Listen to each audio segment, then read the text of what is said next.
Welcome to Nila and மாமி. நம்ம இன்றைக்கி தர்பூசணி பழத்தில் அல்வா எப்படி பண்ணுறதுன்னு பார்ப்போம். இது ரொம்ப ஈஸியாக செஞ்சிடலாம். நல்லா டேஸ்ட்டாக இருக்கும். பாருங்கள், நல்லா சாஃப்டாக இருக்குது.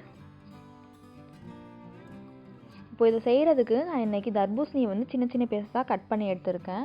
இதை நம்ம மிக்சியில் கொஞ்சம் கொஞ்சமாக சேர்த்து நல்லா அரைச்சி அதோட ஜூஸை மட்டும் நல்லா ஃபில்டர் அவுட் பண்ணி எடுத்துக்கிறணும்.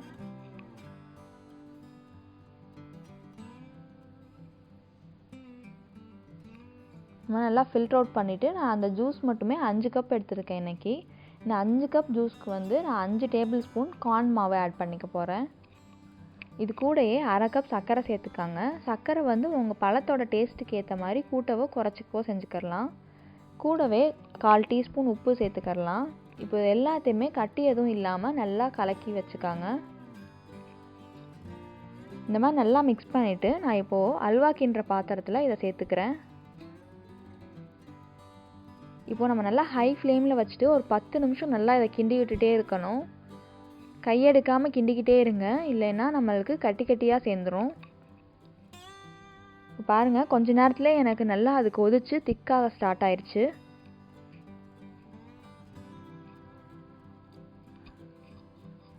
ஒரு 10 நிமிஷத்துக்கு அப்புறமா இந்த மாதிரி நல்லா திக்காயிரும். இந்த ஸ்டேஜில் நம்ம இது கூட கொஞ்சமாக நட்ஸ் சேர்த்துக்கலாம்.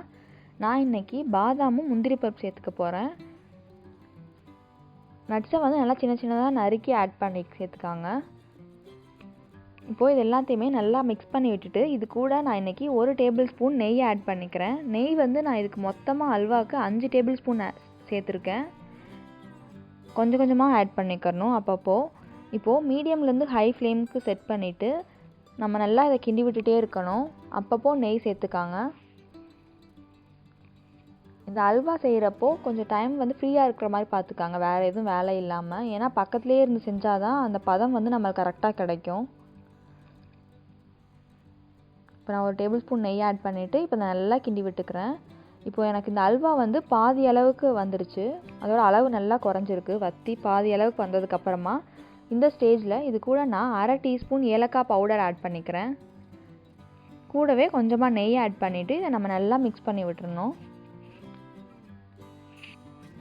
எல்லா இடத்துலையுமே ஈவனாக இருக்கிற மாதிரி நல்லா இதை கிண்டி விட்டுடலாம். பாருங்கள், எனக்கு நல்லா கெட்டியாகி நல்லா அந்த பாத்திரத்துலேருந்து ஒட்டாமல் நல்லா இருக்குது. இந்த அல்வா பதம் எப்படி பார்க்கணுன்னா, அந்த பாத்திரத்தில் ஒட்டாமல் இந்த மாதிரி ஈஸியாக வரணும். இப்படி எடுத்து விட்டால் இதை செய்கிறதுக்கு 30லேருந்து 40 நிமிஷம் தான் ஆகும். அதனால் பக்கத்துலேயே இருந்து பார்த்து செஞ்சுருங்க. இந்த மாதிரி பாத்திரத்தில் ஒட்டாமல் வரணும். அவ்வளோதான், நம்மளோட அல்வா ரெடி ஆயிடுச்சு. இப்போ ஸ்டவ் ஆஃப் பண்ணிடலாம்.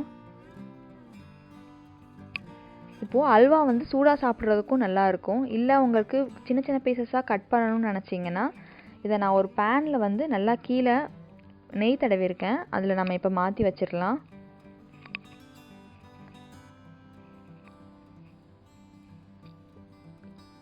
இது இப்போது நல்லா சூடு ஆறுனதுக்கப்புறமா நான் ஃப்ரிட்ஜில் இதை ஒரு 1 மணி நேரம் நம்ம ஸ்டோர் பண்ணி வச்சிடணும். 1 மணி நேரத்துக்கு அப்புறமா நம்ம எடுத்துகிட்டு இதை கட் பண்ணிக்கலாம். ஃபஸ்ட்டு அந்த சைடு ஓரங்கள்லாம் எடுத்து விட்டுடலாம். இந்த மாதிரி எடுத்து விட்டுட்டு அதுக்கப்புறம் நம்ம சின்ன சின்ன பீசஸாக கட் பண்ணிக்கணும்.